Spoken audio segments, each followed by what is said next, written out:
And when Abbot Key first came, you already were here. Yes. So Mr. Cha has been here longer than the temple and longer than Abbot Key. Unfortunately, Abbot Key had to be called away for an emergency meeting. But Mr. Cha, who I might mention, is also, he's not a monk. He's in the insurance business, I think. So if any of you need any insurance, let me, he has been president of the congregation and a community leader. We're very grateful to him, not only to be here to welcome us, but also to guide us through the morning program. And I think Mr. Cha will then introduce our Venerable Jim Wold, who will lead us in first a few moments of perhaps refuge ceremony. So, Mr. Cha, thank you very much for hosting us here.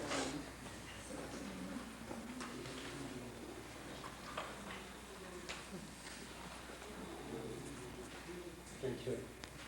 Good morning. Good morning, Reverend, professors, distinguished guests, ladies and gentlemen, and students.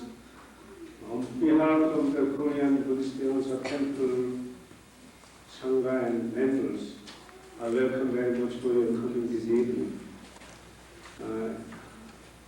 As just introduced, I was the member of this temple as soon as Living&Dying, who is the abbot of this temple, came to Hawaii, which means that 20 years.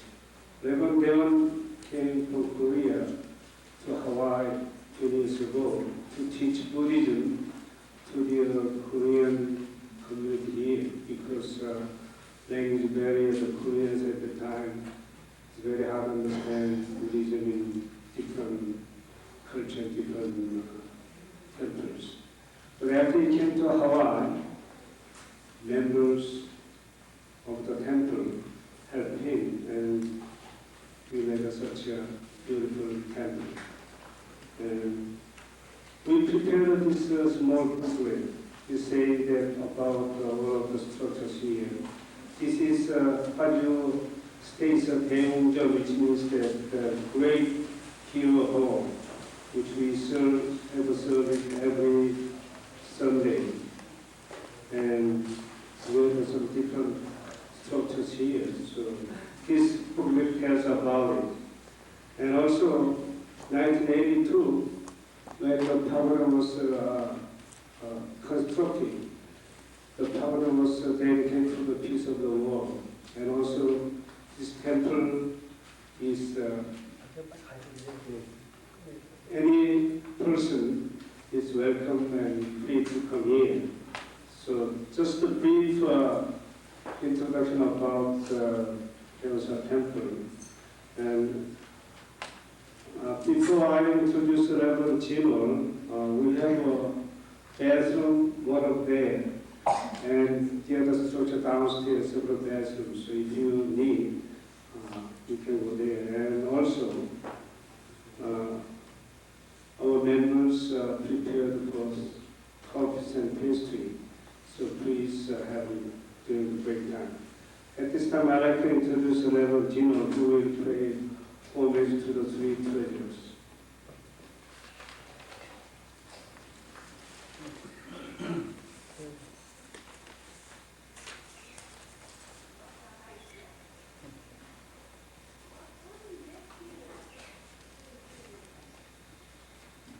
Welcome everybody, and I apologize for your inconvenience.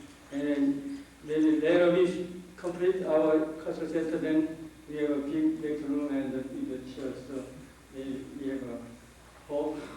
Anyway, I should save the time because first speaker should leave for the airport at 10, so I just shortly homage to Buddha just in a minute. Thank you. Just you can sit and just hold the hand, then I will chant in Korean word.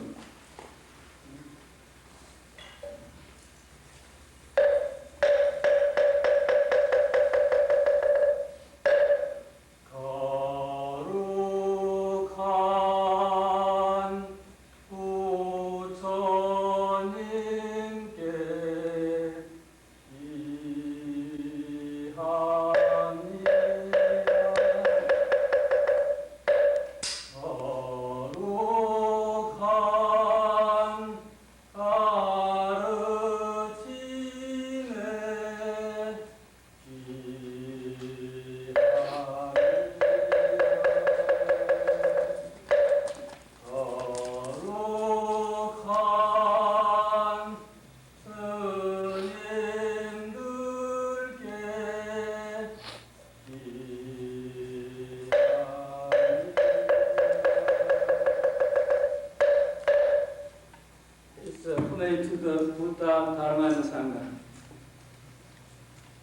Thank you, Reverend Jino.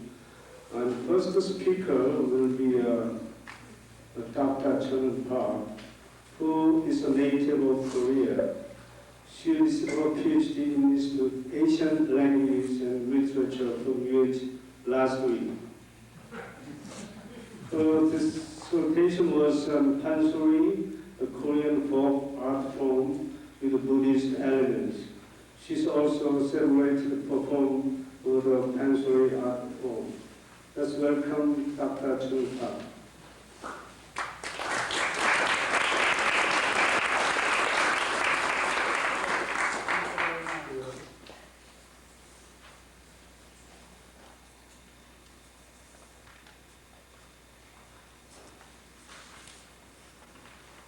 Thank you. As I was introduced, I'm a newborn babe in PhD field.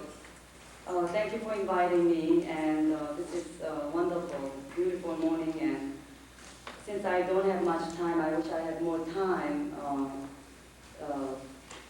but I have 12 o'clock airplane to catch to Korea, so I will try as much as possible to squeeze in as much as possible and spend as much time as possible with you.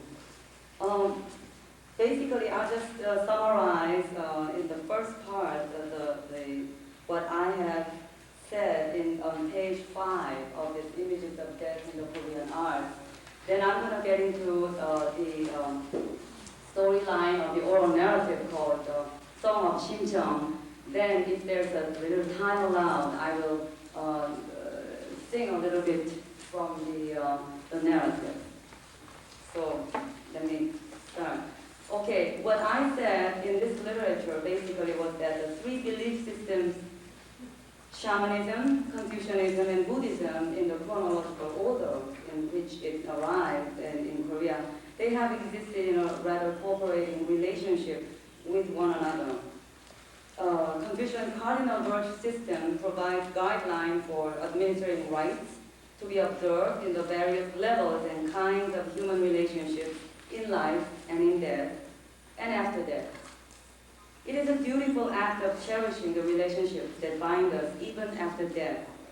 The reverence for the dead is a manifestation of the strength of the cardinal virtues that bind the family together, alive or dead.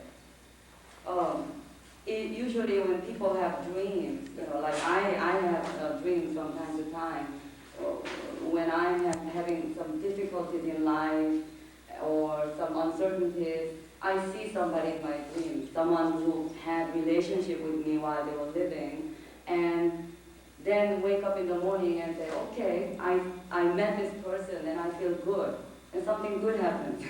I don't know if you have had the same experience. Buddhist belief in samsara, the transmigration of the soul, provides us with a feeling of continuity in that death is part of life, and that life is a flower that buds out of the death's trunk called eternity.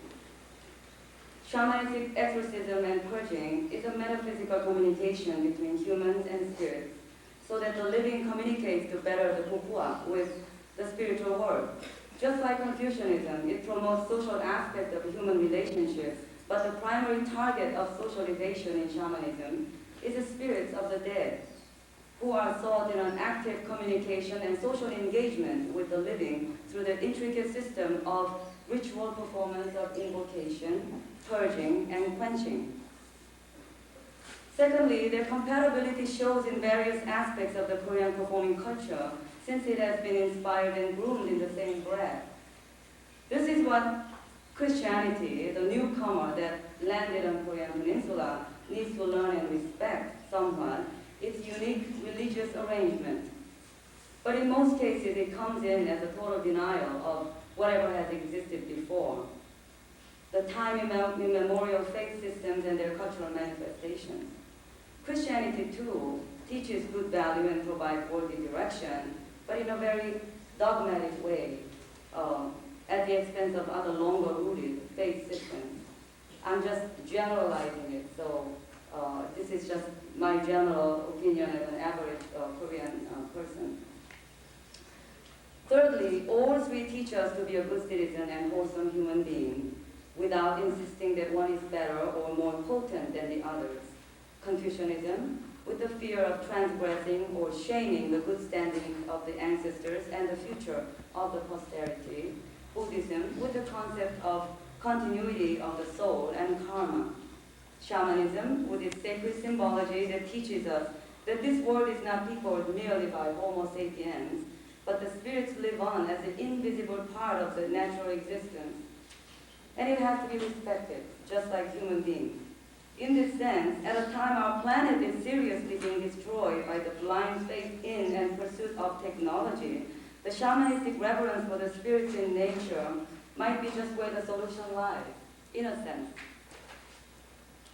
Shamanism stands in a complementary position from Confucianism. While Confucianism showed reverence for the unending filial piety, loyalty, or chastity, even after death through code of behavior and ritual of reverence, shamanistic ritual performance invokes, entertains, purges, and calms the spirits. In so doing, it provides song, music, and dance. On the other hand, Buddhism provides a comprehensive, larger structure that helps the human being discover a center in which one finds the meaning of life in connection with death in the cycle of samsara.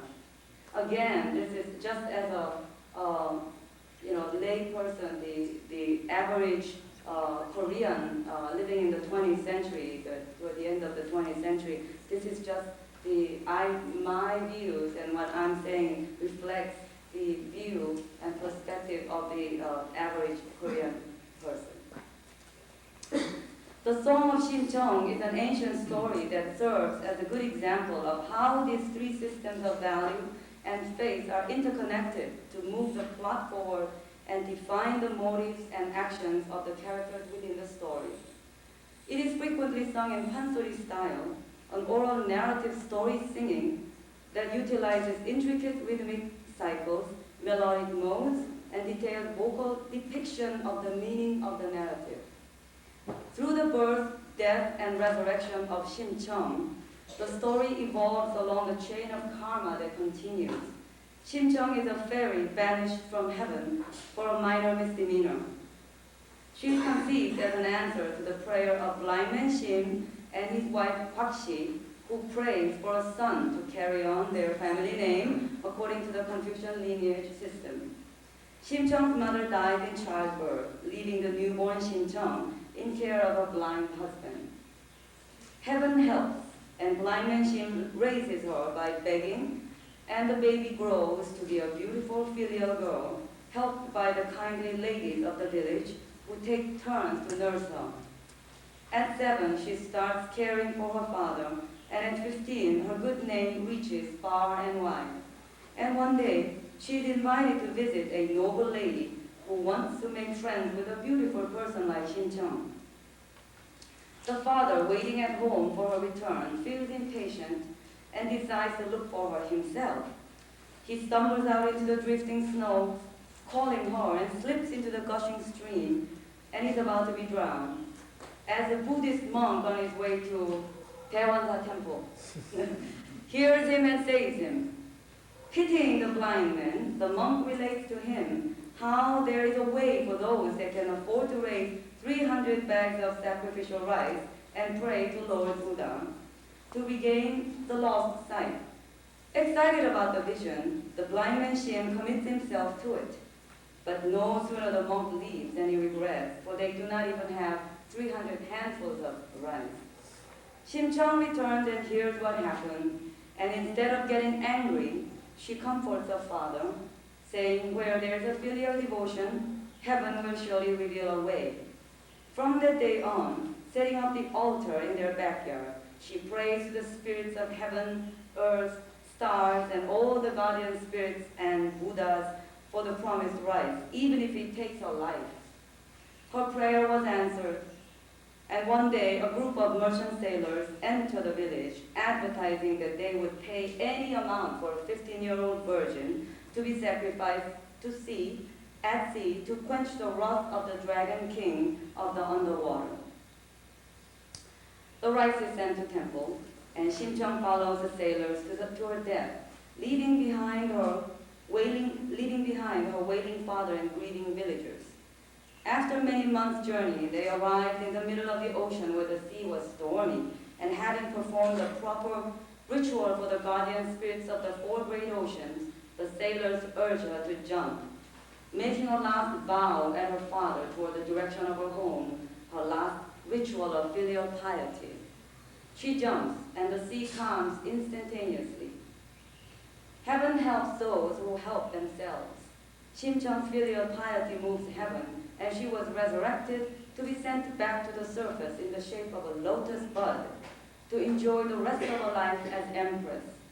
The sailors, returning home, arrive at the scene of Chang's tragic death and feel remorse and pity for the filial death of the girl, and they perform a ritual in order to conjure and appease her sad spirit. The drum beats, food is scattered, and in their vision, blurred by streaming tears, they spot the mysterious lotus bud. The captain takes it to the recently widowed emperor, for he knows the emperor has a knack for exotic flowers and plants from all over the world. One night, the emperor was strolling the garden, and the flower bloomed before his eyes, revealing the beautiful Shimchang. The royal wedding takes place, followed by peace and prosperity in the country. Though Empress Shim has everything in the world, she misses her father. The emperor, hoping to make her happy, decrees that all the blind men in the country be invited to the 100 days banquet at the palace in order to help find her father. Blind man Shim too heads for the capital, and after much hardship, he arrives on the last day of the banquet. Hearing his name, they bring him into the inner court, and blind man Shim thinks they're about to punish him for the tragic death of his daughter. Summoned before the empress, he makes a tearful confession of his sin. The empress runs down the aisle and holds the father in her arms. Blind man Shim, in his desperate desire to see his resurrected daughter, regains his sight. And all the other blind men people of the country regains their sight.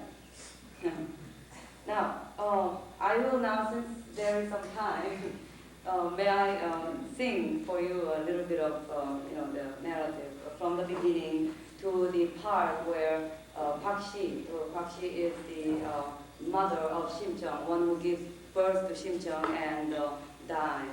And it's a small segment, so if you don't mind, I will sing this for you.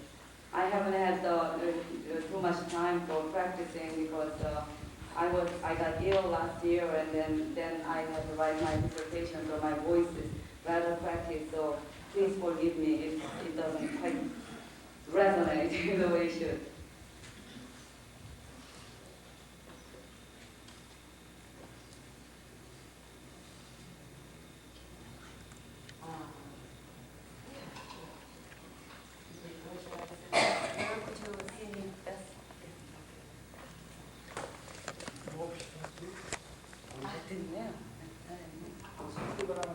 아닙니다.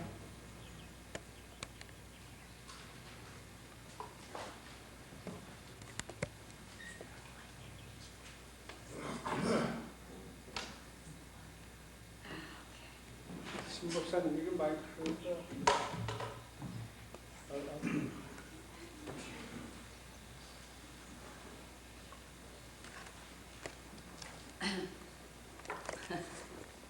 부처님, 잘 이렇게 해주십시오. 10회보다 굿 퍼포먼스. 조금만 여쭤보고 어디 앉을까요? 조금만 여쭤보고. 이쪽으로요? 이중에 가서 저쪽 분들이 못 보니까. 아, 네네네. 네. 네, 됐습니다. 저기 쌤 음소 알아? 마이크.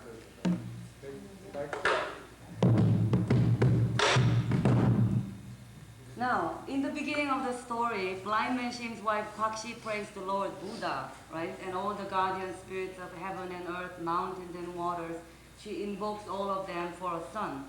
One day she has a dream in which the spirit of the moon slides into her bosom. A beautiful fairy emerges, and bowing, she tells her who she is, why she is banished to the human world. She pleads to be accepted as Pakshi's daughter. 곽씨 부인, 그날부터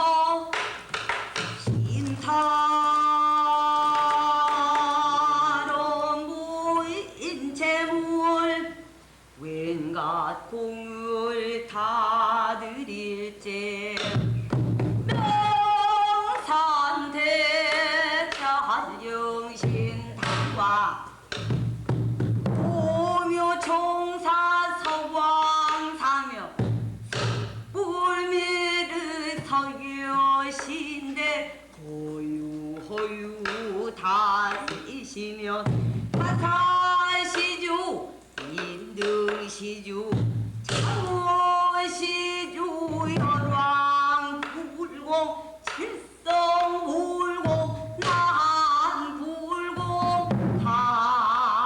가지가지 다르니 공든탑이 무너지면 힘든 난길 꺾어지야 각자 사오를 조파이랴 아니고 물거든지라 서긴 인공하고 꽃가요 농터니 하나는 선녀 하나 옥교로 나려올지 머리모 아관이요 몸에난 원삼이라 개화가지 손에 들고 후인전 배례하고 첫해와는 고동 우연한 갈지영신이 산상의 도둑난 듯 남의 하늘이 해중의 다시 온 듯 신신이 황홀하여 심정 기어렸더니 선녀의 고운 태도 꽃이를 한개 하고 세우고 성으로 말을 한다.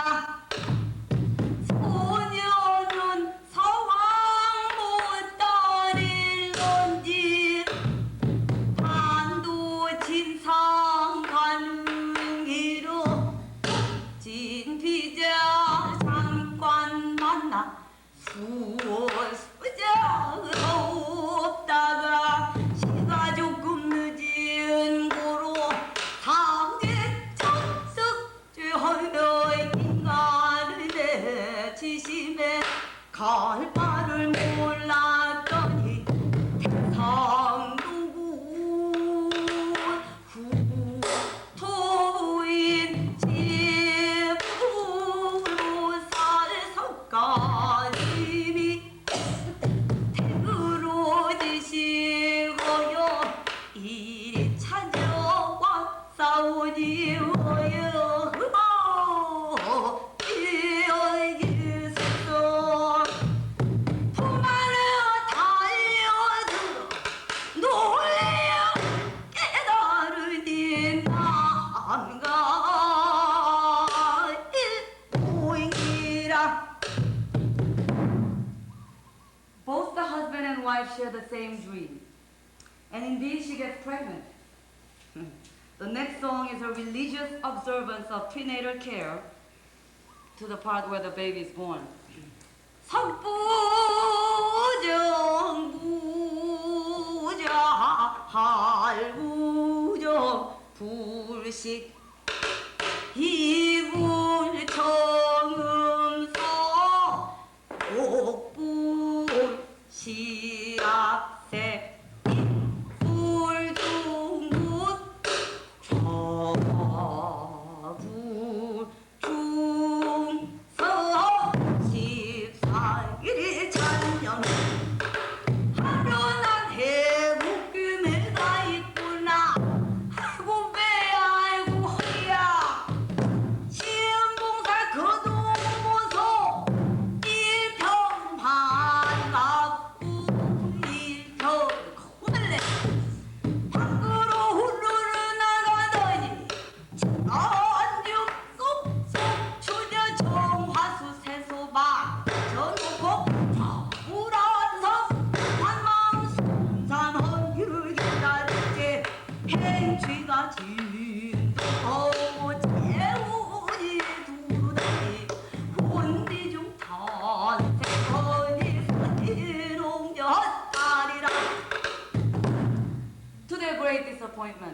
was a girl. Although blind man Shim comforts the wife, it is okay to have a girl. It's okay, it's okay. He's disappointed. The tone of his voice in the next song betrays irritation and anger at the makings of the birth goddess, as he gives a ritual offering of gratitude to the goddess of birth. 33초 도솔증! 성불 재성 37왕님 하의 동심하여 다무더무없소서 42유 나온 자식 한 달 두 달 이슬 맺고 석 달 피거리고 6달에 인형 상경 5달 우포 낳고 6달에 육경 상경 7달 지무여여 8달에 48,000 덜이 나고 와호 나오려 우리 8달 만에 잔들받은 강문 허달 우리 여러 순사는 당신이 넓으신 덕택 백보단만 잊으니까 한반 동녀다 이웃 동방사그 명을 주고 태임은 박행이며 순종자 효액이며 지량 처절액이며 번일 체질이 축보다를 웃듯 달 웃듯 찬동 없이 잘 자라나 일치월장 먹게 하옵소서.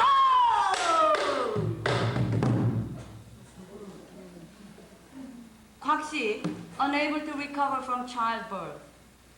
No, she's dying. Keeping the time, yeah?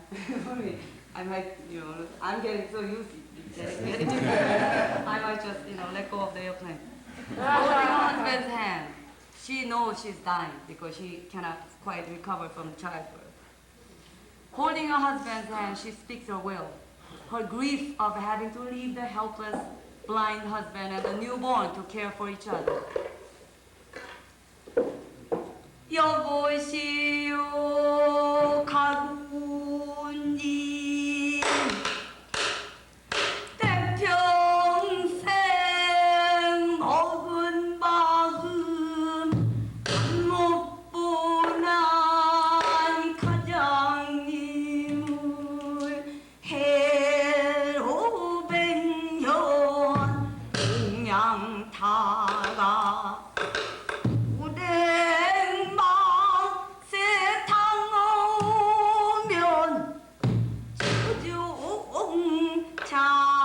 장사관 칠인 후 뒤를 쫓아 죽자 터니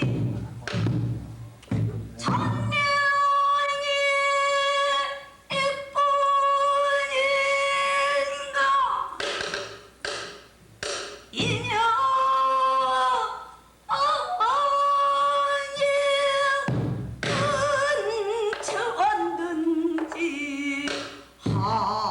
하늘 없이 그 죽게 되니.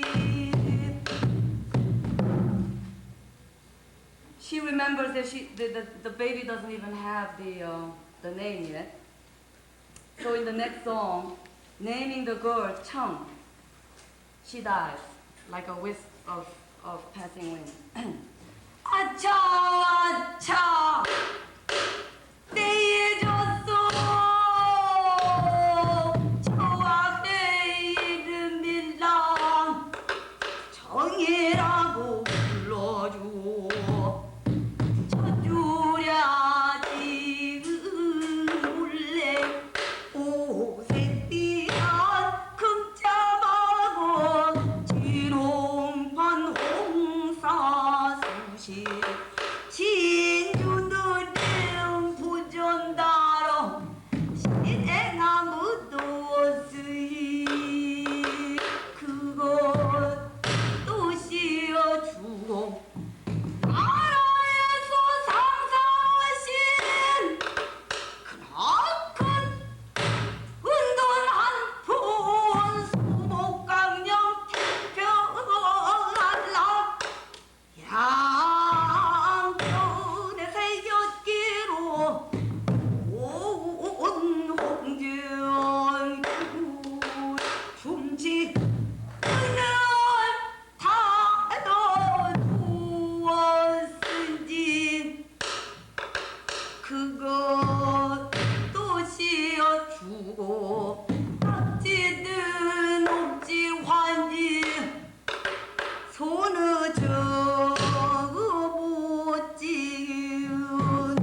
살구나 네가 진즉 삼기구나 내가 조금 더 살구나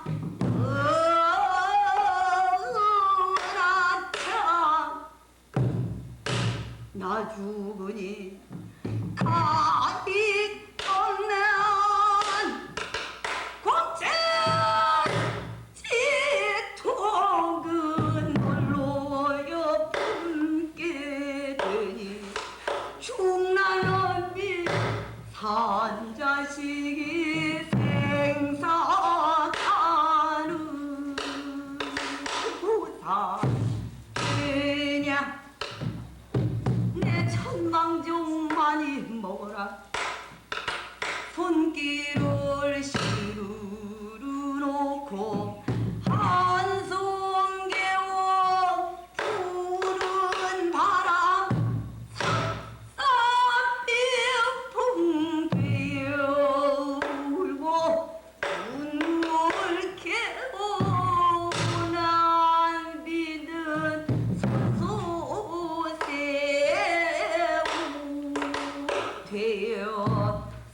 되어서라 되겠지 부세벌은 숨이 지는구나 시달 Blind man she brews the medicine and brings it to his wife and finds her dead. Throwing the medicine bowl on the floor, he despairs.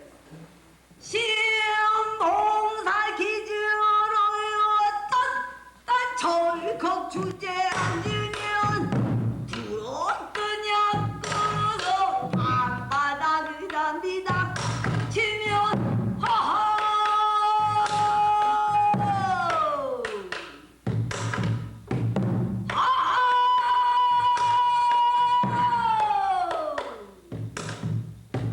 약지로 갔다 오니 금세여 죽었네 양릉 화진이요 병불로 사진이라는 양유노래요 우수라 죽을 줄 알았으면 약지라도 가지 말고 마누라 곁에 앉아서 쳤어요 영화생의 완색 차도 치는데 우유뿐이라 하여주서 철통하고 분하야 가사 광광 두다려 목재비지를 철컹 내리 콩물에 또 오면 여보시오 마누라 저걸 두고 죽단 말과 공지선 따서란 죽음 멀리 벽일로 매면 두전 먹여 잠을 절고 꽃도 졌다 다시 피워 해도 떴다 돋도만 헐 마누라 한 번 가면 어느 년 어느 때 어느 시절에 오던 천명도 요지 어느 수황물을 따러가 황릉묘에 대안고 포마를 걸어가 천 달그네를 짓고 목을 감고 올라가 나는 위를 따라갈 거냐 밖으로 후루루 나가게 그 자리 없어지면 아이고 동네 사람들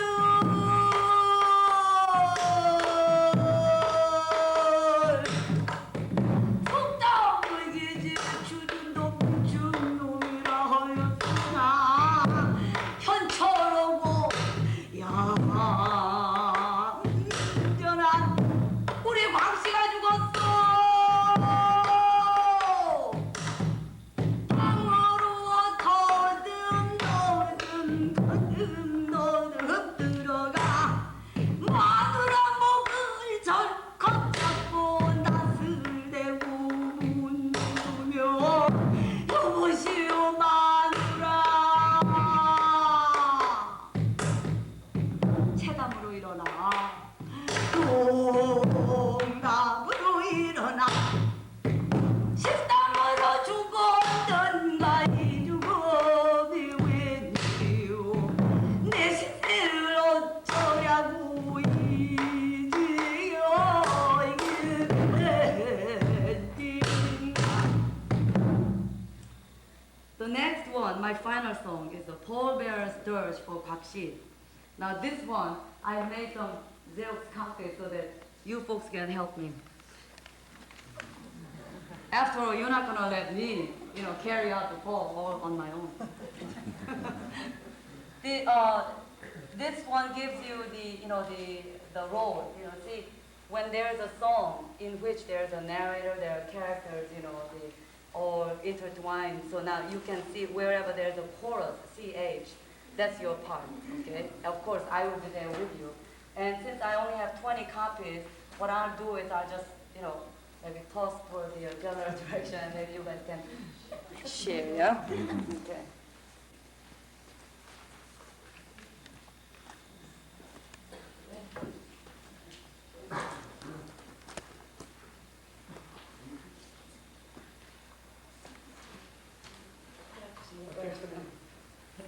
I hope you understand the song. Yeah, it's all in English. Okay. I think after, one or two times, or maybe we can if you can just follow me, just say, do as I say, please. 오놈 차도 화놈 시작. 오놈 차도 화놈. Excellent. Okay. Okay, one more thing. This is a slight variation. Okay. Oh, say that please.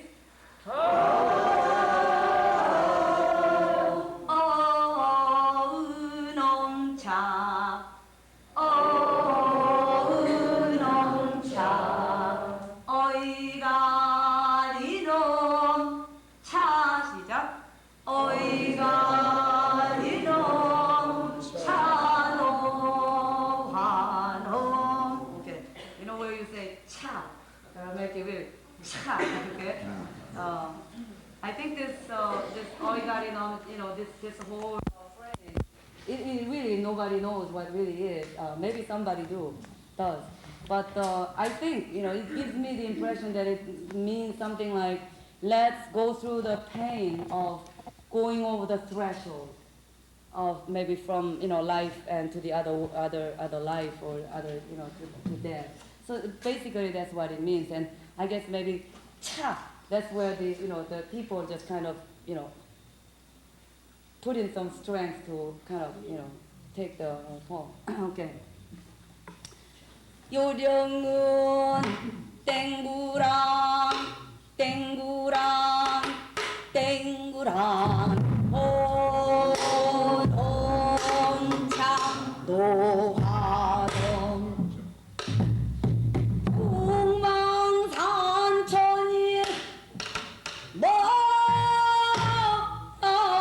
뭐든지 저건한 산이 북망 이로구나 오동차 노하동 이제 가면은 언제나 올까요? 날이나 일러주오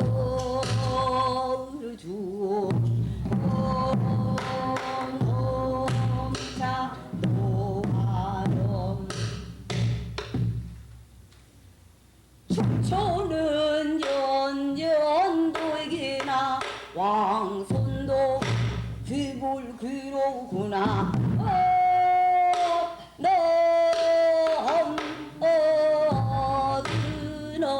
차 어이가리놈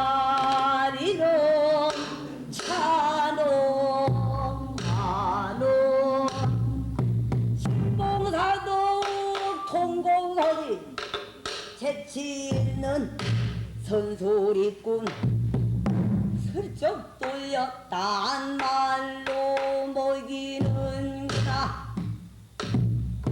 물갓 가재는 뒷걸음질치고 담유 앉아서 밤을 죽는데 원산 호랑이 술유정을 하늘이여 녹아놓은 남문을 열고 하루를 시집갔대. 하님을 개울을 하늘이여 놈차 노하놈 새벽 종다리 순길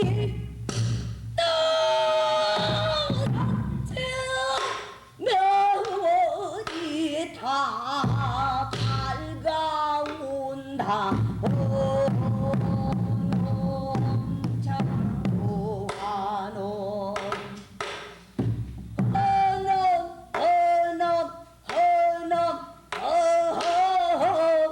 넘차 헐다리는 찬호화놈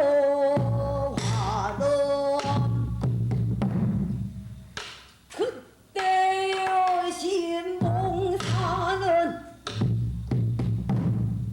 어린아 해를 강보에 싸서 귀덕거미게 맡겨두고 죽어도 굴관제복 정입고 상부 뒷채를 거쳐잡고 아이고 마누라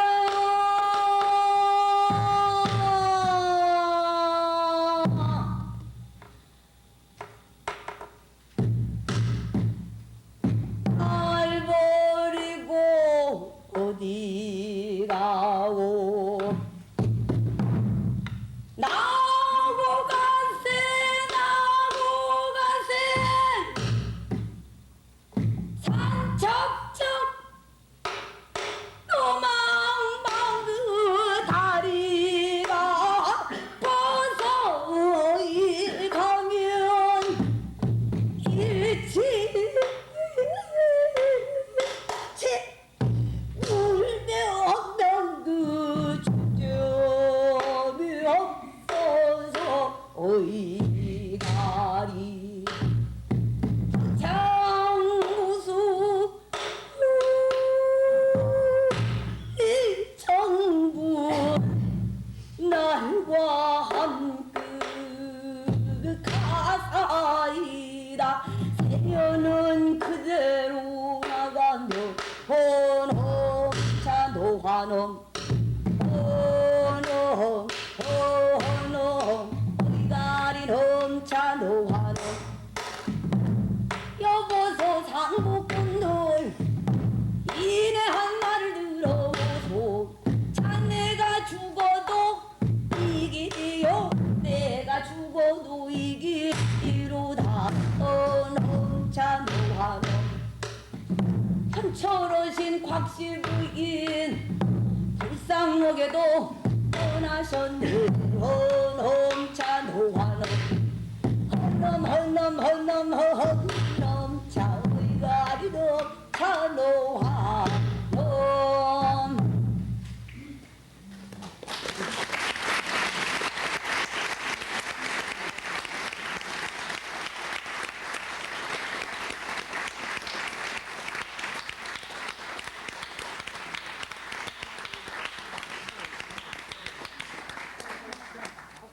I think I have about 10 minutes that I should,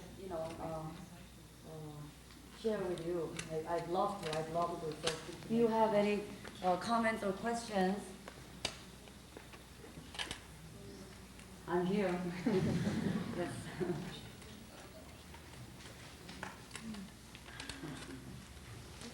Yes.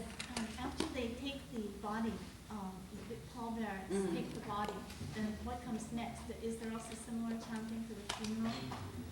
Yes, taking the body to the burial site.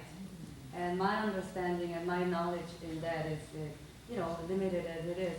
But they have I think there's a chanting and ritual for every stage of funeral and burial. So then after the burial, then there is also the ritual of, the Kangpoje, which is leveling the ground. So all that kind of draws the communal spirit, the communal, the spirit, so that the whole village kind of, partake in that. But there are rituals in every stage. Are they Buddhist or Confucian or shamanistic or all mixed? I would say all mixed. As this story goes, I mean, when the lady, the Takshi, Mrs. Blind Man Shim, when she prays, she would pray to any deity, Buddha and, the mountain gods and, birth goddesses and, so it really is all mixed. Again, that's kind of as a layman, the view that yes. Dr. Park, how old is this pansori? Do you know? The pansori, the known history of pansori goes back to 300 years. How about this particular story? This particular story, I would say about that long. But then we really don't know. There is no known, the origin or the literature that says, okay, pansori started by this person, here. It's all just kind of, nebulous. But we estimate that about 300 years.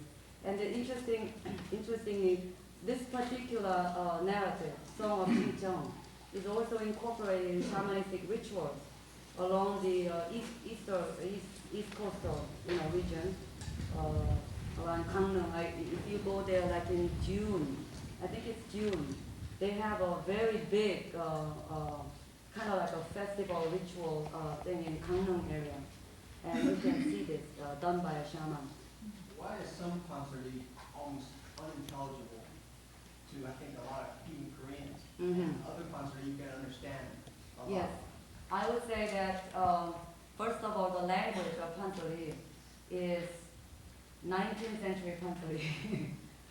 And since then on, the 20th century Korean language that we use today is really quite changed. The sentence structure is going through some change with, this opens up a whole new discussion, but, ever since the Korea started its kind of a modernization through westernization, and all the American English, the English-based novels and poetry, they started getting translated in Korea, and so that kind of puts a lot of influence, I think, in the changing of the language. And so modern Korean would have difficulty. I mean, it would know how the storyline goes, but the nitty-gritty of the text would be hard to understand. Yeah. Yes. What is the significance of the round burial mounds? Oh, that's a difficult one. I don't know. Oh, Yes, actually, in my 40-something years of life, that popped up a few times, in people's discussion. But honestly, I don't know. But I'm going to Korea. Hey, 12 o'clock. I'll find out. I'll go to the mound. When are you coming back? July 25th. Yeah. Okay. I'm wondering, Dr. Park, if you perform professionally? I don't know, professionally,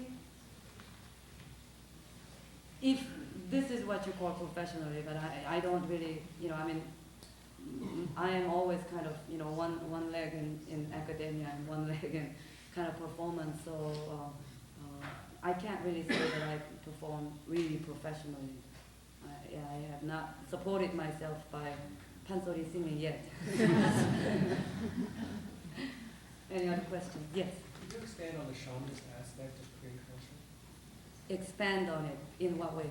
I'm unfamiliar with the depth with how it influences people awareness and so the relationships to the spirits and the natural surroundings. Mm-hmm. Are they is the spirit inside the surrounding? Does it control the surrounding? Yes, people believe that it's kind of like animistic attitude that there is spirit in every natural, I think, the element. See? In a stone and in a tree? stone, in a tree. So you will see very frequently the old tree, especially like old tree in a village. You will notice very often that they kind of, tie it, put some kind of paper and these things, straws around. That means it's a sacred place. There's a spirit in it. And that's why I'm saying that maybe this might be too crazy at this point, but this can be further expanded to help the environmental protection in the future, because there really is spirit. And maybe there has to be some kind of, in-between line between technology and something like shamanism. The spirit can leave the tree. Pardon? The spirit can leave the tree, or the spirit is the tree. I have never heard. Maybe. I mean, this is just my speculation. But if the spirit, this is a very fascinating question, by the way. I also find that out. But if the spirit ever left a tree that it had been residing for for a long period of time, maybe some kind of bad thing, some kind of defamation, or maybe it would be a bad sign. In the reading that we had assigned for the class, Mm-hmm. one of the rituals that was described by a household was to place peppers at the base of a fence that was newly constructed to drive out evil wood spirits that because it was a place cut down on an auspicious day. Mm-hmm. Is it the desecration of the tree that creates a good or bad spirit? I'm just a little confused on this. Maybe it would be more for, like in the village setting, something in the community. I would say maybe a community, or maybe, something happened to the tree that is relating to some, defamatory behavior of people. Yeah. Basically, I think, the basic principle is the reverence for the spirits that reside in the natural elements. And probably if that is gone, people would know, if the people would know between the difference between, whether there is a reverence or not. Yeah. Any other questions? Yes. I saw one of those trees one time, and it had dried fish hanging in there. Now, do you know the significance of what those fish were? Were they feeding the spirit or something like that? Very interesting. Is that what Yeah, the reverence, yeah. Yeah, and maybe, it's your kind of 정성, which means, your utmost, you're doing your utmost to show the reverence. So I guess in that, you can put maybe a bowl of rice or, a fish, money, things that are dear to us. It's something that you share with the spiritual world, then it has to be something dear to us. Why not? I love fish. Nothing wrong with it, kind of thing. So. Yes. There's a class that I'm in this religion, shamanism, maybe I'm a woman in a low class. Yeah. And Hanpuri is originated by shamanism. Hanpuri? Hanpuri. Is there Hanpuri? Unresolved, unpast Yes, yes. comes around and Yes, yes, yes. So that's more, this is more female oriented center, shamanism. And what about Shincheong's mother? Does her spirit comes back and protect her or do something? What about the Shincheong mom? She died so young. Oh, she died, and well, later in the story, she becomes the one of the deities in the heaven, in heaven. But your question about whether the women have more, kind of a grief to be absolved. Well, that is a kind of, I think there is a trend, and to some extent, I think that is right. But then, I personally, I do not want to limit it to just the women, as a kind of a grief. Oppressed people.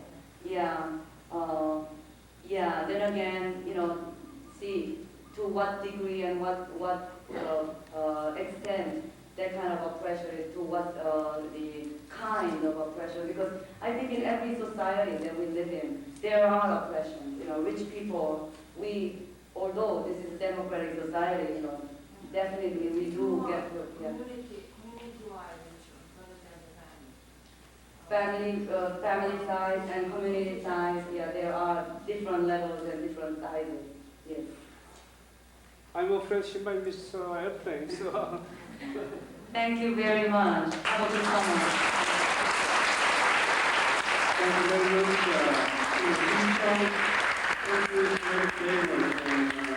I understand she's very professional performance. Simpson's story is very famous. Next week is Father's Day here. And Simpson's daughter and father really, sacrifice relationship.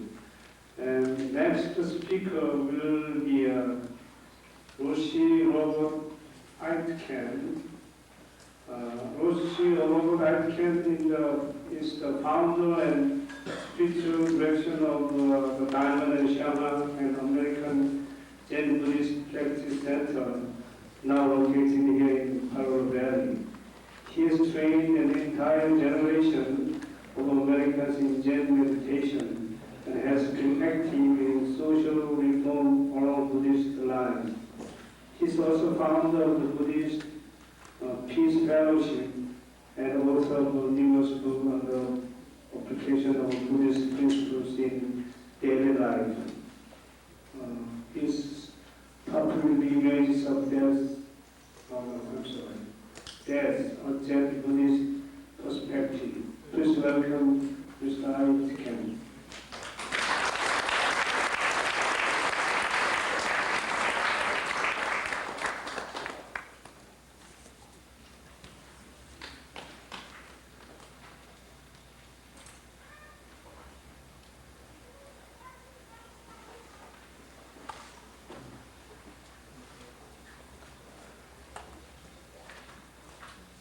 Thank you.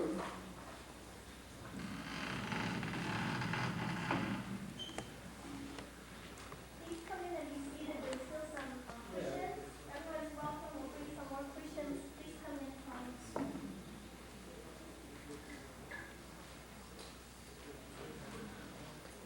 Just cushion here.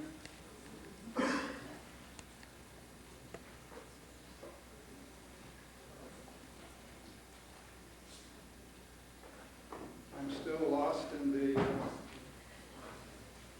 beautiful presentation of Dr. Park.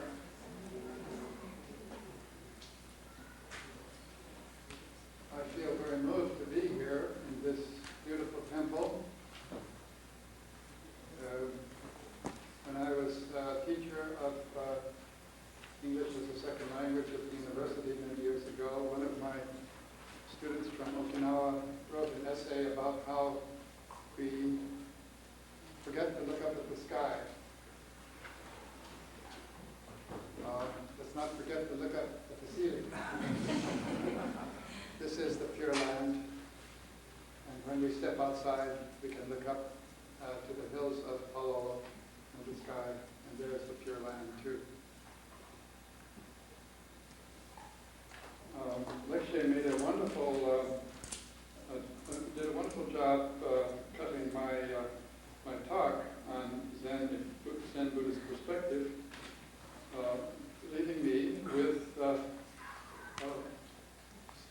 talk. So I hope that I won't duplicate too much duplicate too much the text that you have in the flyer.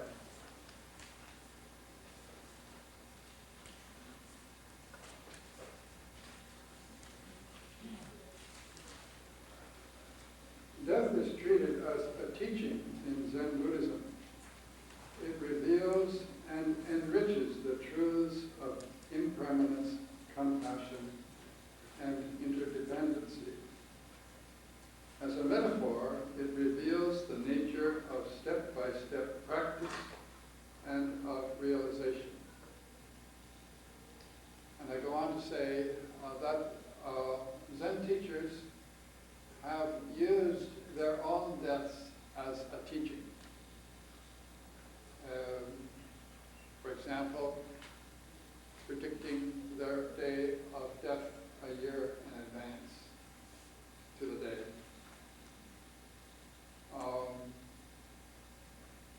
One teacher, Kanzan Kokushi, important in the early days of Rinzai Zen Buddhism in Japan, entrusted his teaching to a soul disciple and sat down, wrote his death poem, and passed away with a brush in his hand. Still another came down from his mountain for the first time in almost 30 years and said goodbye to all his supporters, all the political and military authorities included, and traveled around for a couple of months in this process. Then returned to his temple. Next morning, took bath, put on his traveling clothes, sat down before his disciples, gave a closing talk, and passed away.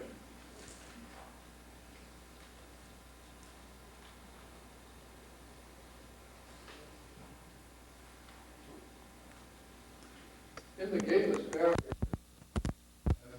one of my translations and commentaries, I tell the story of how my teacher, Yamada Koban Roshi, asked a student, "What do you think of death?"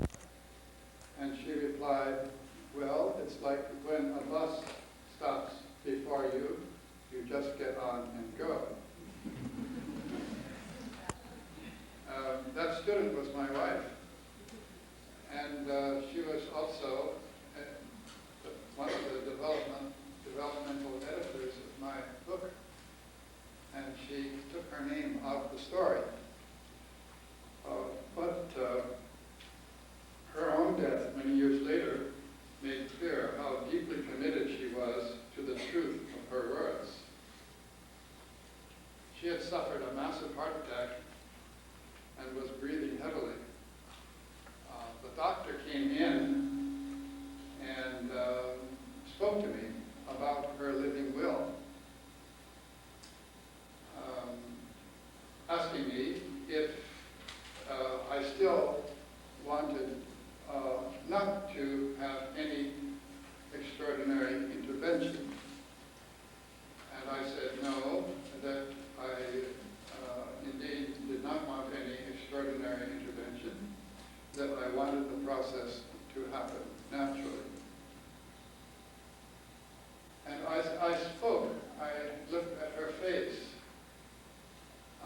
Her breathing became quieter, and the look of utmost determination came over her face. She pressed her lips together firmly and passed away.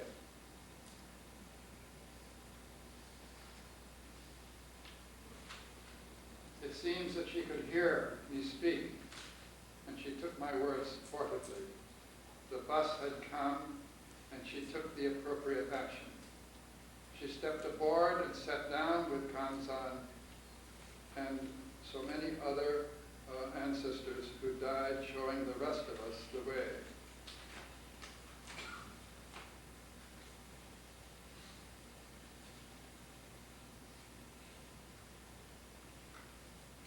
Zenji places death among the countless acts of dana, or giving, that make up our daily work. When one learns well, he said, being born and dying are both giving. All productive labor is fundamentally giving, entrusting flowers to the wind, birds to the season, also must be meritorious acts of giving. In this passage, Dogen Zenji implies that death and birth too, in a different way, is more than relinquishment, even more than giving. It is entrusting. When we are practicing, when we are turning the Dharma wheel, all our acts are those of entrusting. At the Palolo Zen Center, we trust our cat to keep rats from the compound, but we also entrust him to keep birds away. Entrusting makes the world go around. On the day of his death, Kanzan entrusted his work to his soul, Dharma Air. Death is also the entrusting of one's work to the world.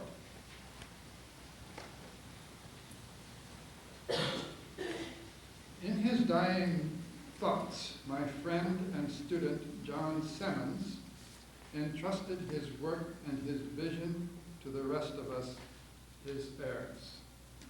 He wrote, ultimately, mortality has taken me by the hand and led me to an understanding that the boundaries that once gave rise to misconceptions of separateness, of even isolation, will dissolve, that this coalescence of skandhas,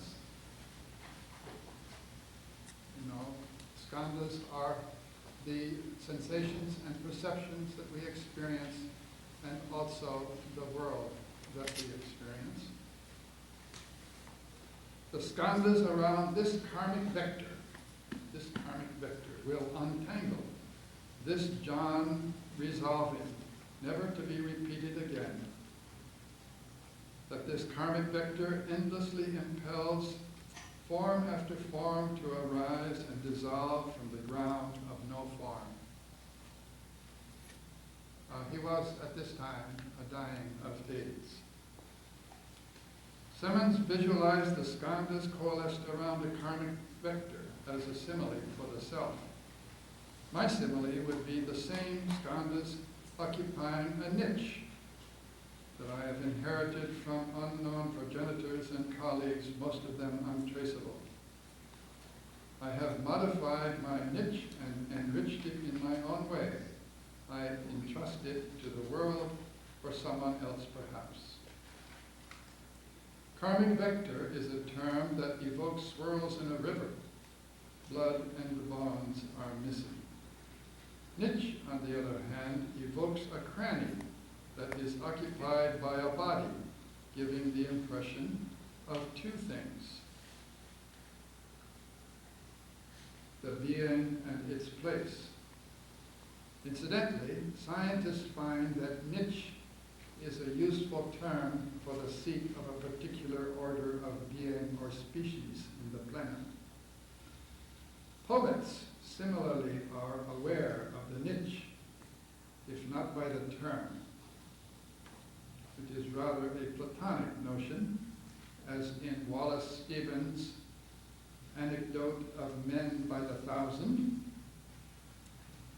The dream of the dress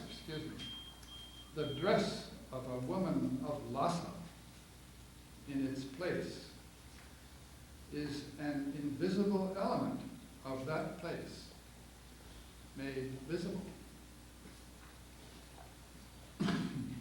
In any case, as similes, karmic vector and niche have all the limitations of figures of speech. Such figures point to what Yamada Kobun Roshi called the karmic side.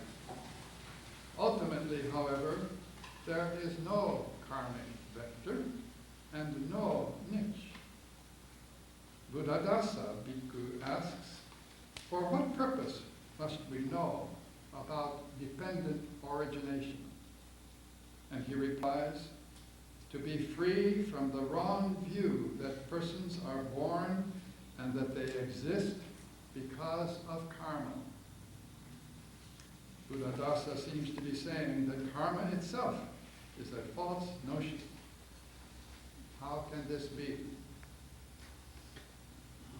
Dependent origination is expressed in the formula, this happens because that happened. This is because that is.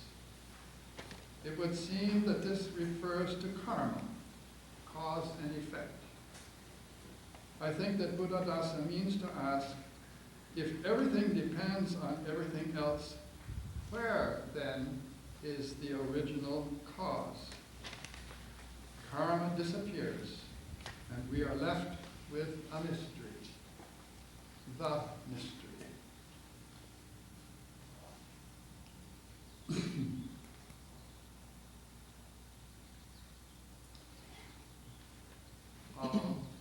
Contentment with the mystery, taking pleasure in the mystery, deepening oneself in the mystery is certainly the pleasure of a true religious practice, it seems to me. Without such a practice, perhaps we fall into despair. Here is Philip Larkin's despair in his poem, Alband. I work all day and get half drunk at night. Waking at 4 to soundless dark I stare. In time the curtain edges will grow light. Till then I see what's really always there. Unresting death. A whole day nearer now. Making all thought impossible, but how and where and when I shall myself die. Arid interrogation. Yet the dread of dying and of being dead flashes afresh to hold and horrify. The Heart Sutra assures Larkin and the rest of us, Bodhisattvas live by prajnaparamita. That is the fulfillment of wisdom. With no hindrance in the mind, no hindrance, therefore no fear. The word translated as fear is really terror. Larkin's terror, human terror. When shall we be freed from birth and death? Hakuin Zenji asks. When shall we be freed from our terror?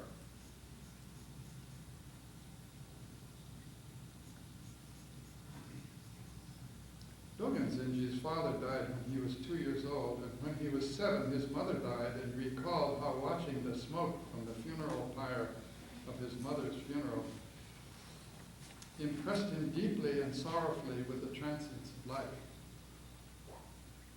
Throughout his career of teaching, he linked this awareness of transiency with bodhicitta, the desire for realization, the desire for enlightenment, the imperative for realizing the Buddha. Bodhicitta is what brings us to the meditation hall for practice. Bodhicitta is what distinguishes Zen Buddhism from world religions generally. The pilgrim looks directly into the fact of death, into the fact of impermanence. The two-drop world, of course, is the world of transience. I know the truth of transiency, Issa is saying, but when I'm faced with the pain of my little daughter's death, I search for the possibility that somehow it may not be so.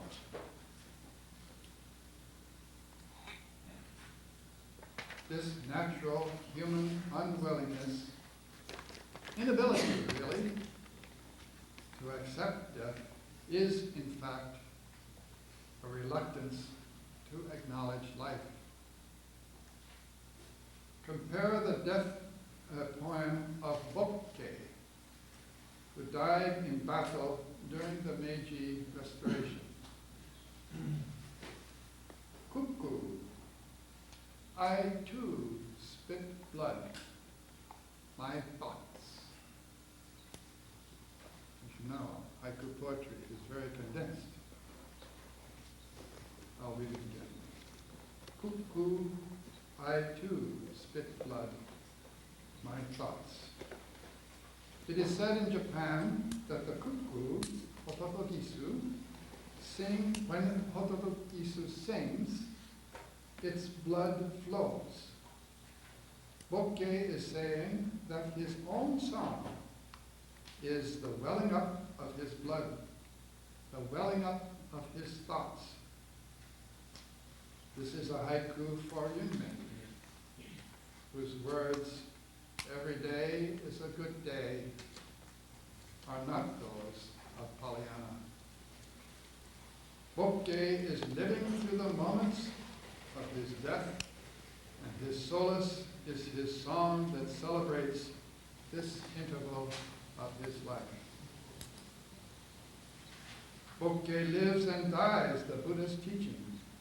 Anguish is everywhere, the Buddha said. The source of that anguish is clinging. What is clinging? What is the object of clinging? It is cherishing the notion of permanence for this old fellow, standing here with bad lungs. It is cherishing the notion of independence from others. Clinging is the heart of my anguish and of human anguish. There is a release from this anguish, however, which Bokkei had found. This release comes with practice, the middle or eightfold path. From right views to right zazen, or meditation, is, for example, counting the breaths, facing this point 1, this point 2, this point 3, the point of no magnitude. This is the marvelous void charged with brilliant light. The circular path leads round again from right zazen to right views, right thought, right speech, and the rest to form our practice in daily life.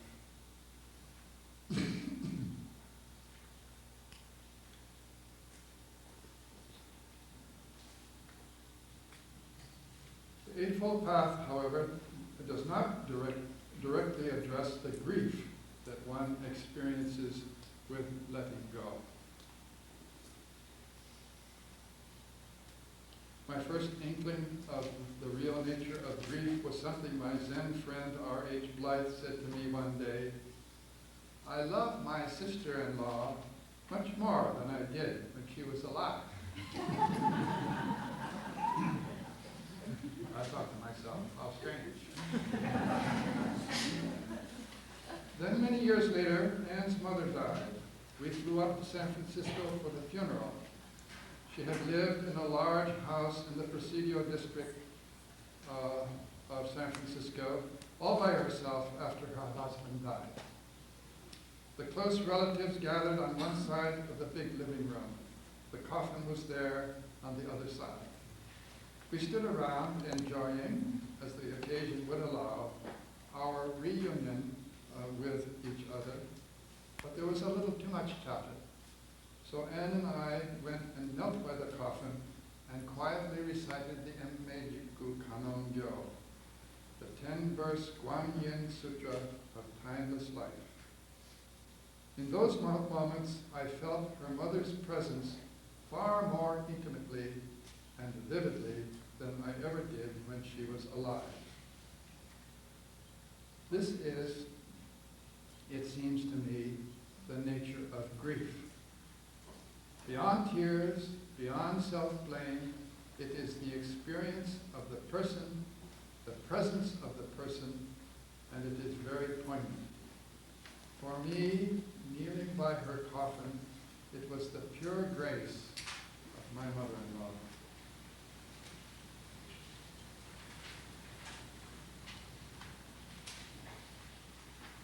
One hears elderly people who have lost a spouse speak of my angel husband or my saintly wife.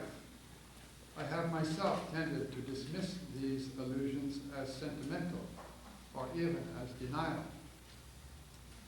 Now I understand their reality. After 37 years of marriage,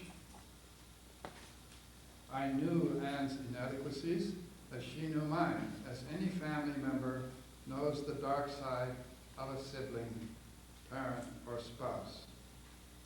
But when she died, all her shortcomings abruptly vanished into thin air, just as her body vanished.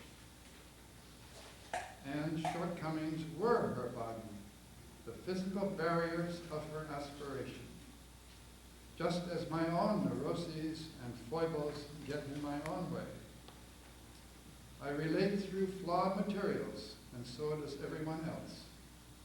With her death, however, Anne stands forth as the Nirmanakaya, the mysterious and joyous Buddha, who is individually unique and pristine as herself. This is her gift, her dana, which she entrusted to me and to her relatives and friends by dying. The bereaved old folks whose words I had dismissed as sticky sentiment and denial realized in their own ways a perennial mystery, the gift by death of the rare singular person, and I know now that they spoke in genuine awe. Thus I take issue with Mark Antony when he proclaimed that the evil that we do lives after us, while the good often lies compared with our bonds. It's surely the other way around. Okay, I got a lot more stuff here, but scheduled to stop in 15 minutes, so I thought I would invite questions.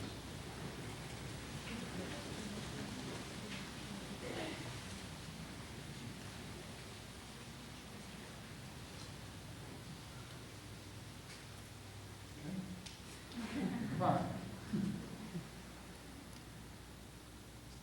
I have a question. Sure. Did I understand you to say that in Zen Buddhism there isn't a belief in heaven or hell? Yes. Okay, then where does the Pure Land come into it? Pure Land Buddhism and Zen Buddhism are two different traditions. Aha. For the Zen Buddhists, this is the Pure Land. Right here. Oh, I see. And you know, even in Pure Land Buddhism, there is the story of Honen Shonin, the founder of the tradition, saying at his death, well, it's a little longer story, so let me tell you. There was the custom, maybe still is, of bringing an image of Amitabha Buddha to the bedside of the dying person and attaching a string from the hand of Amitabha to the dying person so that Amitabha may draw that dying person to the Pure Land upon death. And he said, no, there's no need for that. I've been living in the Pure Land for the last many years. So there is that understanding also in Pure Land Buddhism. And by the way, let me take this opportunity to speak about reincarnation. Okay? Please do. Last Saturday, there was a talk about reincarnation. I am interested, as Confucius was, in the rectification of names. The CAR part of reincarnation refers to the body. We have such words as carnal, referring to body. For sure, there is no reincarnation. sure. You have a singular body and face which never appeared before and will never appear again. But there is something to be said for rebirth. It's a very different term. And rebirth is something that is very mysterious. And I won't try to explain it because I don't understand it. But it is surely the reappearance in a bodily form of all of the, of many, might say, of the attributes which, say, I have inherited and which I have cultivated appearing somewhere else, somehow. But it surely, it won't be with my face and it won't be with my consciousness. For all the stories. This is my confession. Okay, another question? Yes? In the Zen tradition, how is meditation considered to prepare a person for the death experience? What is it? Oh, yes, it is. Commonly, the lay people who attend Zen meetings and Zen retreats in Japan are older people who regard meditation as a way of preparing themselves to die. This is not explicit. In other words, the teacher will not devote a talk, generally, to this specific subject.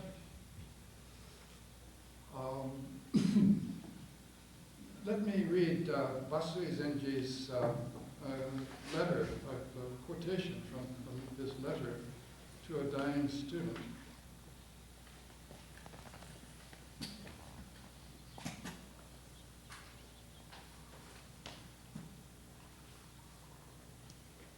If you think of nothing, wish for nothing, want to understand nothing, cling to nothing, and only ask yourself, what is the true substance of the mind of this one who is now suffering?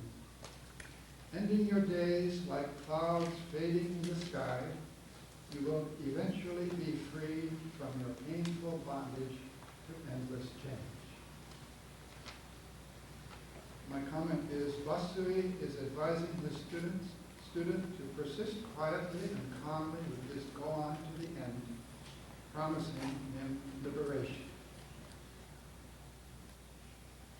And then I go on and ask, what happens when the clouds fade?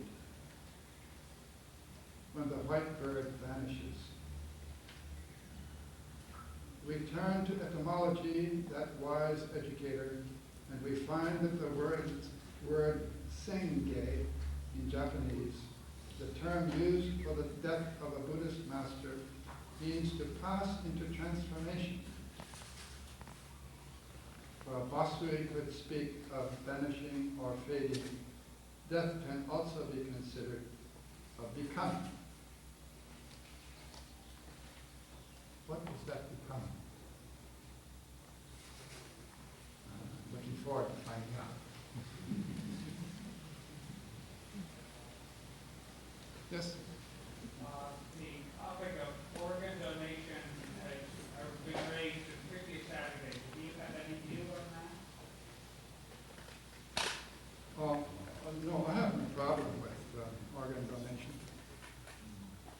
Some have talked about the moment of death is particularly special and should not be disturbed. And you find that? course, the moment of death is special.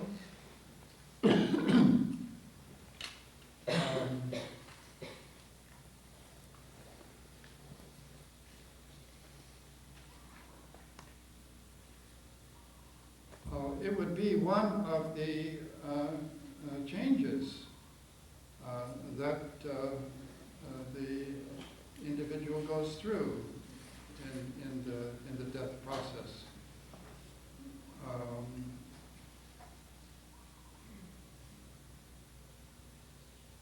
I rather like the idea of contributing to someone else.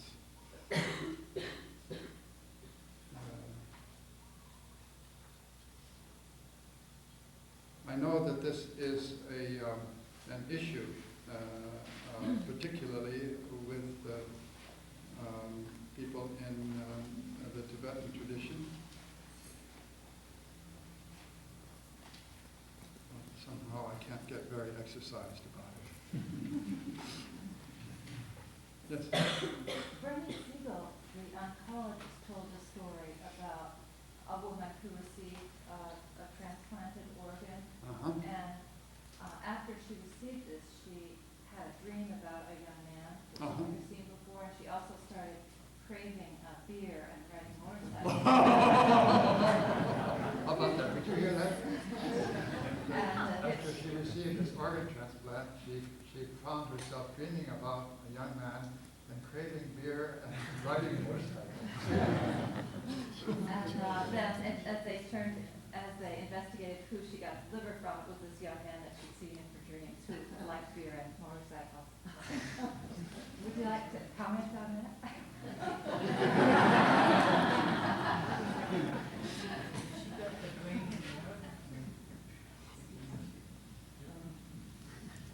What explanation can you share with us on the attraction of Western psychotherapists to Zen?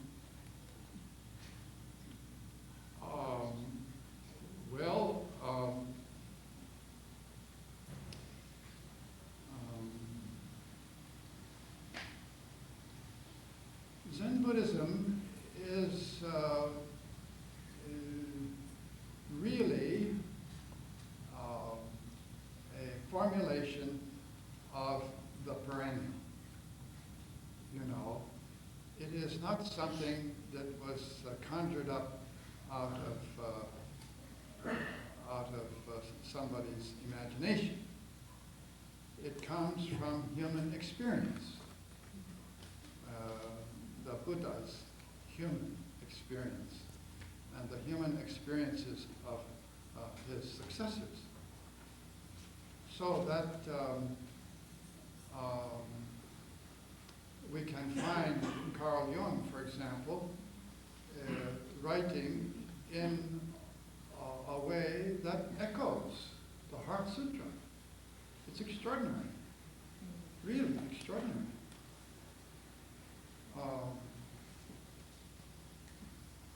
The psychotherapist who is not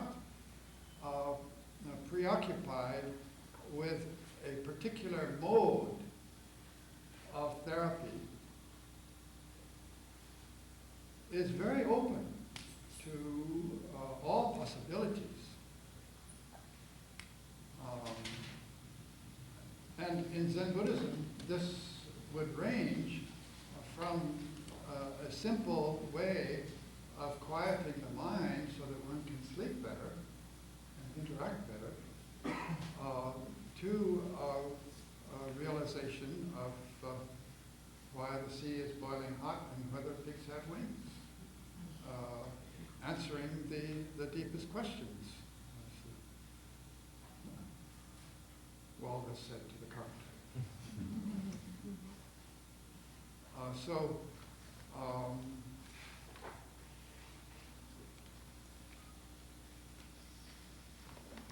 Although this interest is, I think, statistically probably not widespread, still you do find therapists who are very intrigued by Zen practice, and indeed we have therapists in our own center.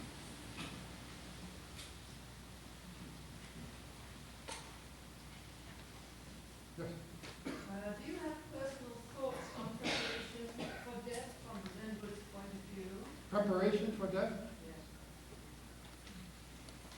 Sure.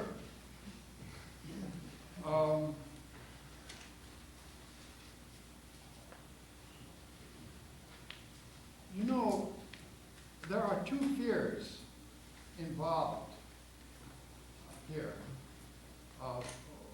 when you come right down to it. One is the fear of suffering that goes with the dying process, or can go with the dying process. One is the fear of not being. And fundamentally, really, it is the fear of not being that lies at the heart of all fear. All fear.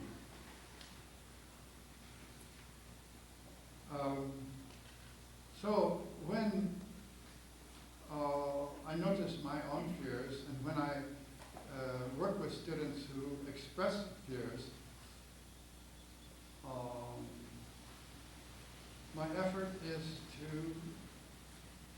get at the source of my own fears, or to encourage the student to get at the source of her or his fears, with the idea in the back of my mind that possibly the basis is that fundamental fear of not being, no matter what the terms of that fear are, superficially.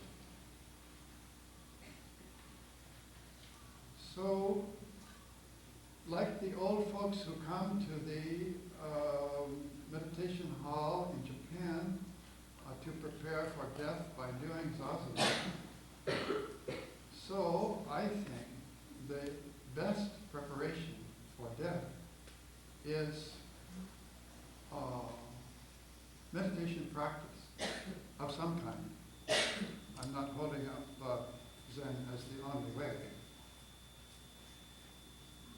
So that one learns to walk through the valley of the shadow of death.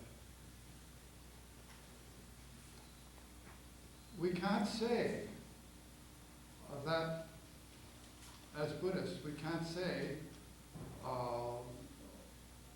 we take comfort in the fact that thou art with us, because there isn't any thou up there.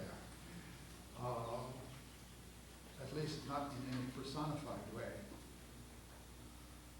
So it's more of a challenge, really, than other paths. Walk right through that fear in your meditation, in your breath counting practice, in fact. Taking that fear as the context of your practice, step by step. And you do come out to the other side free of fear. That is the preparation for death, it seems to me. Yes? And when there's no fear? When there's no fear?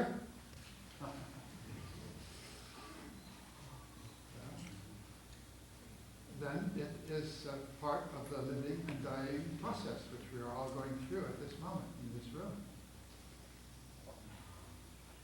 It's the nonce, so to speak, the interval in that living and dying process when there is transformation.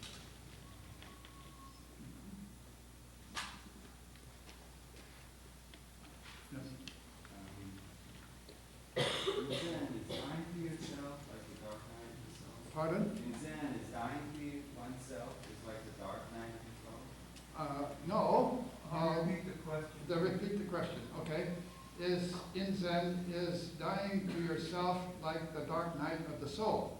No, the dark night of the soul is when the soul or the self is consumed by fear. See? When you die to yourself, it's just an extreme expression of forgetting yourself completely. So there's no dark night anymore. Yes? What's the traditional way of preparing the body for final disposition, and how significant is that? I think this is a cultural matter. it will differ from culture to culture. And I dare say that in the Zen tradition or its equivalent in Vietnam, Korea, and Japan, you will find different customs. So I think there is no particular way, and in fact, it will differ from lay to priest and so on.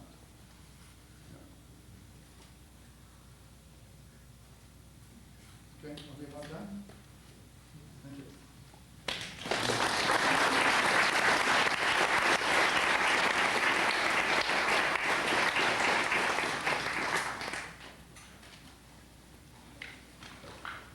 Thank you very much. It seems to me that you practice Zen very much, so 2 hours you're sitting here and you don't feel any tired. We have 1 more hour to go. You like to sit, they have us sitting here, so please come in there. Next speaker will be the Reverend Jinwoo, who is a graduate of UH with MA in religion. He's now doing a PhD in Buddhist studies for University of Berkeley in San Francisco. He's a fully ordained Buddhist monk, trained at Haeinsa Monastery in Korea. And long time he was service in Gyeongsa Temple. His topic will be chanting and explanation. Please welcome Reverend Jinwoo Lee.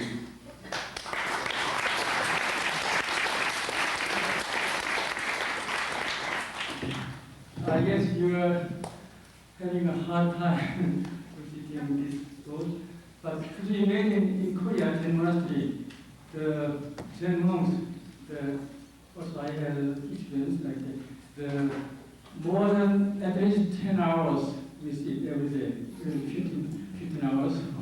Even they will lay down sometimes, and not only the teaching, but I had experienced no eating. They just slowly all week, and they will lay down, no sleeping, and just taking. Anyway, it's a good experience or kind of discipline. Just why don't you stretch out your hand and just help your blood circulation? Actually, I plan to show the memorial service. I translate the traditional text, but this time is actually the offering to Buddha's time. We have a ceremony, daily service 3 times in the morning at 6, in Tae1 at 6, but in Korea always we get up the 3 o'clock in the morning, and normally we offer Buddha 10 to 11, but Tae1 we hold the opening ceremony the 11th and the evening ceremony the 6th evening. So actually, a priest come to here and they offer to Buddha and chanting, prayer, and things. But we occupy this room, so it's not just a demonstration. I really, do the regular basis offering the in short. So you can see or you can just follow, and you can see how Korean tradition hold the ceremony like this. I'll first offering without definition and very short, only significant the part, and then I'll give some visual service and translation. Maybe I guess you already have a translation part. So let me do the open Buddha. Okay.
Dharma Sangha to appear and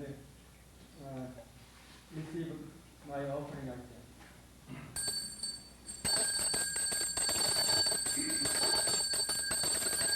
오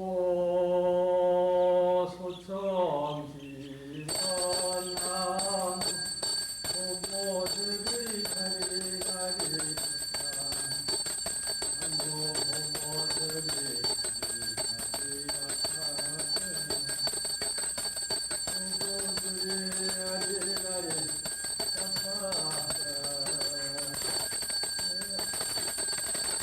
mantras inviting to all the Buddhas and Bodhisattvas.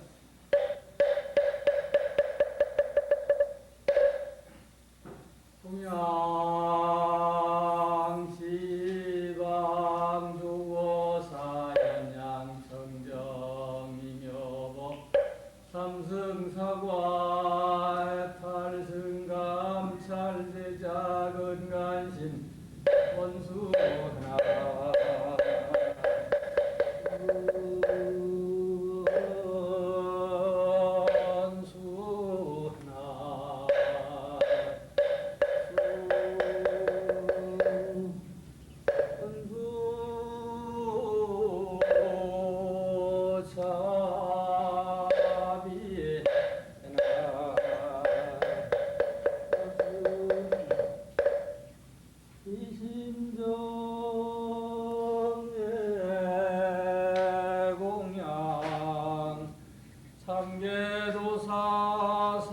삼계도사사생자부 시야혼사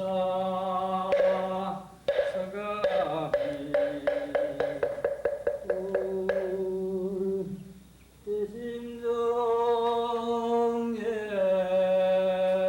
대심정예공양 시방삼세 지방철에 상주일체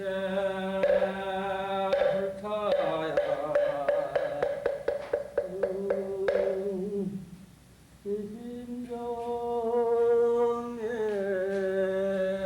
대심정예공양 시방삼세 지망철에 상주일체 살마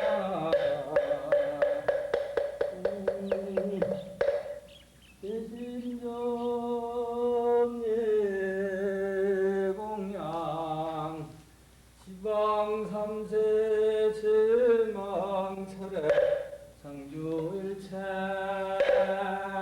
승가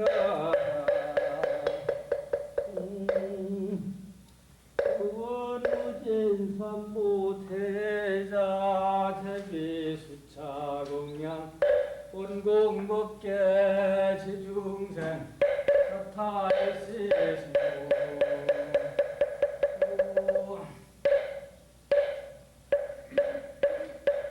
오공양이여 노마은하신다 바라본보해양이여 나라니만나 사르마자 바라본 성취지면 오마목하살다 대야 시대훈 보궐지면 야목해서바 택신념가수지 가은진 노공가령 공가의 농진서리고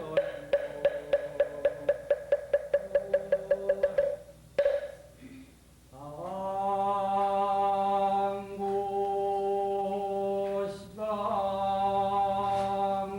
시방삼세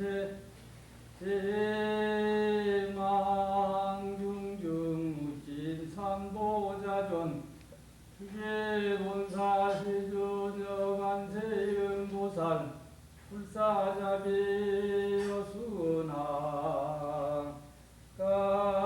감상내 수수공덕해 희양삼처시고 완원하금차 하와이 대원사 기도 동참 발원제자 각각 등요체 금일법회 동찬발원 제자야 시계 학원 대중 각각 등고체 항몽제불보살 특이 관세음보살 명문각 비제묘력 각기 사대강건 육군 청경 신무일체 륜고양난 신무일체 탐연미옥 심중소구발원 의원만 병통지사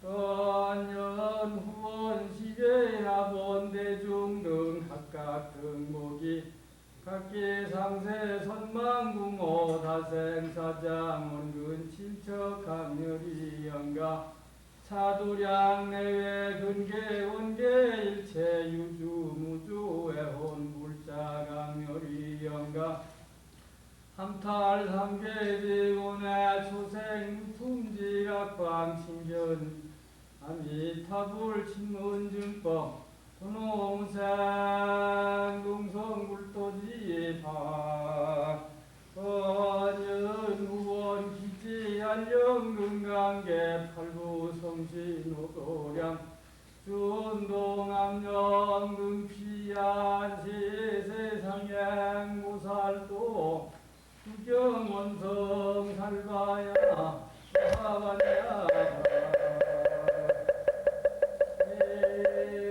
나무 서가무니불 나무 서가무니불 나무 시아본사 서가 I pray all your health and prosperity, the well-being, and your also the whole family and community and peace of the world. And also I pray to Buddha, please their blessing to the old spirit to leave us in the pure land. So it's always city park. We pray for the community of the world and including your family or yourself, and then also the spirit, for death. So I already done, and after the offering to Buddha, then we also offer to the guardians. You see the paintings over there? They always protect all Buddhists, and they also help your whole business. So always we chant Heart Sutra to them. So they turn to that side, and maybe you can follow me or just listen. I will recite Heart Sutra in Korean.